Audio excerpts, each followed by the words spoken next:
그러면 물은 모두 돈을 해석하느냐? 다른 한대로 물은 근심입니다. 풍수에서. 잘못하면 근심이 될 수 있다는 것이죠.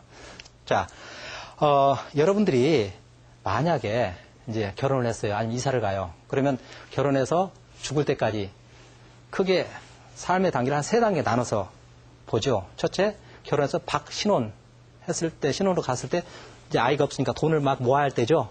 그럼 아이들이 이제 중학교, 고등학교 되면 돈이 많이 들어가죠. 대학교 때까지. 그러면 아이들이 교육의 단계가 있겠고, 아이들 다 대학교 졸업하고 결혼을 시키면 이제 노후가 있죠.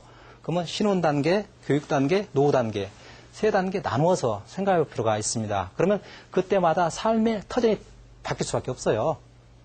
자, 그러면 젊어서 돈 벌 때는 돈이 모이는 곳으로 가야겠죠.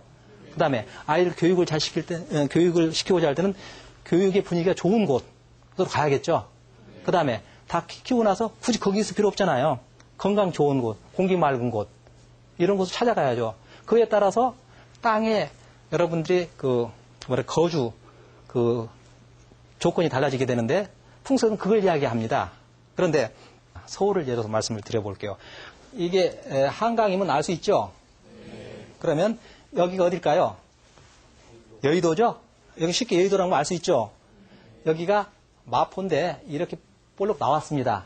서교동입니다. 그 다음에 여의도, 그 다음에 여기가 이렇게 감쌌죠? 여기가 어디냐면 용산인데 용산에서 동부이천동 쪽. 그런데 요즘 용산에 미군기지 있죠? 이 부분에. 이게 빠져나가면 여기가 굉장히 크죠? 앞으로 용산 굉장히 크게 발전할 것이다. 라는 거. 그 다음 여기는 어딜까요? 여기가 강남입니다. 강남. 그 다음에 여기 감싸는 곳이죠? 어딜까요? 여기가 광진구 건국대 부근 그 일대입니다. 자, 제가 여기서 이렇게 노란 점으로 이렇게 표시되는 곳을 했는데 특징이 뭡니까? 물이 감싸는 곳입니다. 이렇게. 이렇게. 여기는 어딜까요? 한양대 부근인데 여기는 원의 크기가 작습니다. 이 원의 크기하고 어떤 관련이 있을까요? 이 물이 감싸는 크기하고 비례합니다. 이렇게. 이렇게. 그럼 이게 뭐냐? 서울이 1960년대 인구가 얼마나 됐을까요? 그리 많지 않았어요. 근데 산업화되고 도시화되면서 농촌에 처녀 총각들이 전부 대도시로 올라오고, 그러다 보니까 이제 서울이 막 커지기 시작한 거죠. 그러면서 이제 전통 농경사회에서 산업사회로 바뀌면서 신흥 부자들이 생겨납니다. 신흥 부자들이 살 곳이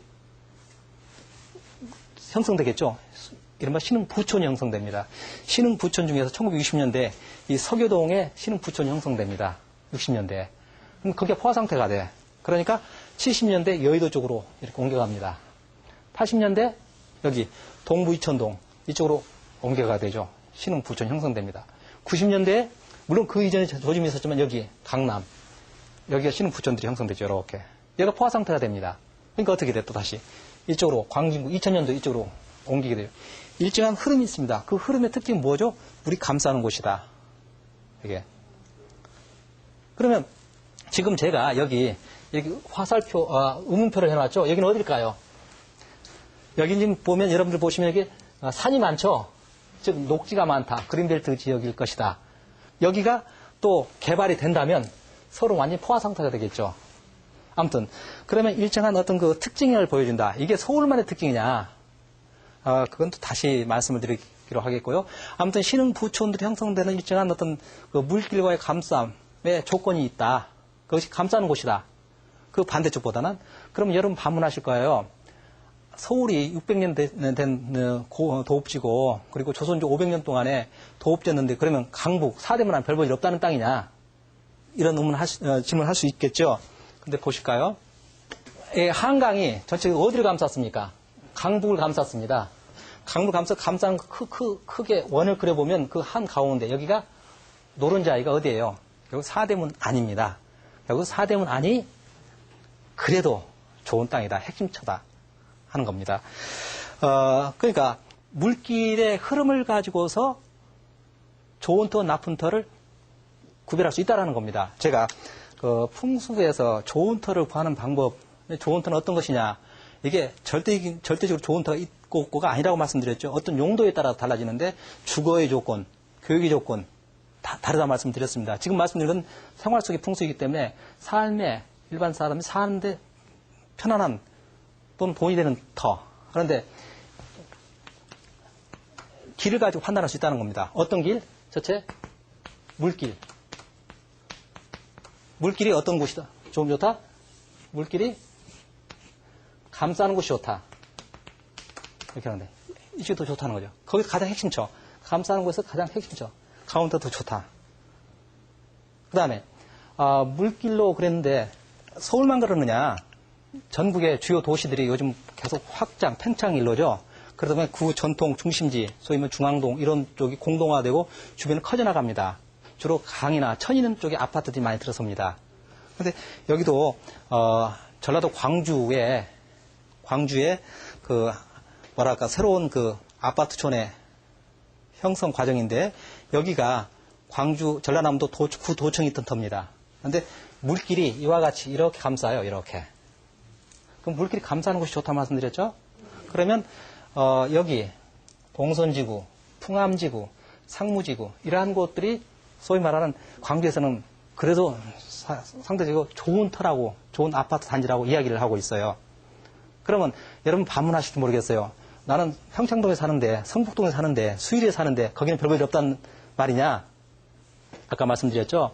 여러분들이 그 결혼해서 노후까지 한 3단계 나눠서 삶을 생각하실 때 돈이 되는 터, 교육 잘 되는 곳, 노후생활. 그러면 광주도 마찬가지입니다. 여기 울림지구라고 하는 곳이 소위 아파트 존이 잘 형성되어 있어요. 그런데 산이 많죠. 산이 많으니까 나무가 많겠죠. 공기가 맑겠죠. 그러니까 온도가 상당히 낮겠죠. 쾌적한 기후조건이 형성됩니다. 그러면 저런 데는 누가 살기 좋아요? 노후 대책을 건강하게 할 수 있는 곳. 서울도 그런 게 많이 있죠. 그렇게 생각하시라 이겁니다. 자, 그래서 물길을 가지고 이제 말씀을 드렸는데 다시 산길. 산길은 뭐예요? 산의 능선으로 따라서 형성되는 길이겠죠. 자, 그러면 서울을 가지고 말씀을 드릴게요. 여기 북악산, 여기 인왕산, 여기 숭례문입니다. 남산, 낙산 이렇게 되는데 여기 청와대 경복궁이 있고 자, 산의 흐름이 이렇게 내려와 가지고 남산으로 가서 이쪽으로 감쌌습니다. 이렇게. 그러니까 사대문 아닙니다. 여기가. 근데 여기 지금 제가 남대문이라고 했는데 남대문이 아니고 원래 숭례문이죠. 본래 이름이. 여기에서 이쪽이 서울역 쪽이고 이쪽이 시청 쪽이죠. 이 안쪽과 이 바깥쪽. 불과 얼마 차이가 없습니다. 이쪽과 이쪽에 임대료에서 차이가 있습니다. 어느 쪽이 더 비쌀까요? 자, 물이 감싸는 안쪽인데 물길 말고 산도 감싸는 쪽이 좋습니다. 그러면 산이 이쪽으로 감쌌죠, 이쪽으로. 그러면 여기하고 여기 임대료가 평당 상당한 차이가 있습니다. 실제. 그러면 여러분들이 작은 회사나 어떤 가게를 할 때 뭐 20평, 30평, 50평, 100평 할 때 한 달에 몇십만 원, 몇백만 원 차이가 있습니다. 그럼에도 불구하고 그렇게 비싼 데를 얻어갈 때는 왜 얻어갑니까? 거기서 얻는 이익이 더 많기 때문에 그러한 것이죠.